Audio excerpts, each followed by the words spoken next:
বহুত দিনৰ পাছত এয়া তিনিওগৰাকী জা-জোৱালী একেলগ হৈছোঁ, তাকো আমাৰ গোলাঘাটৰ ঘৰত। আমি অৰিজিনেল নগাঁৱৰ হয়। চাকৰি সূত্ৰে আহি আমি গোলাঘাটতে থাকিবলৈ ল'লোঁ আৰু তাতে ঘৰ মাটি কৰি এতিয়া স্থায়ী বাসিন্দা হ'লোঁ। আজি তেওঁলোক আহি পালেহি আৰু ভাত পানী খুৱাই লৈ এয়া আমাৰ বাগানখনকে দেখুৱাবলৈ লৈ আহিলোঁ।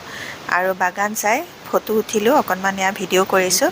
আৰু মই হ'লোঁ ডাঙৰগৰাকী, মই থাকোঁ গোলাঘাটত, আৰু মাজৰগৰাকী হ'ল সৰুগৰাকী, তেওঁ থাকে আমাৰ নগাঁও অৰিজিনেল ঘৰত, আৰু ইগৰাকী থাকে গুৱাহাটীত, আৰু তেওঁলোক গুৱাহাটীৰে স্থায়ী বাসিন্দাৰ হ'ল।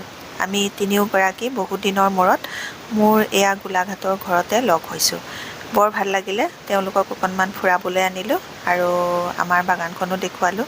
আৰু এতিয়া এয়া দেখিছেনে, বাগানখন পূৰা শুকাই আছে, এয়া কলম দি থৈছে। দেখিবলৈ ইমান ভাল হৈ থকা নাই, তথাপিও অকণমান ফুৰাই নিলোঁহি আৰু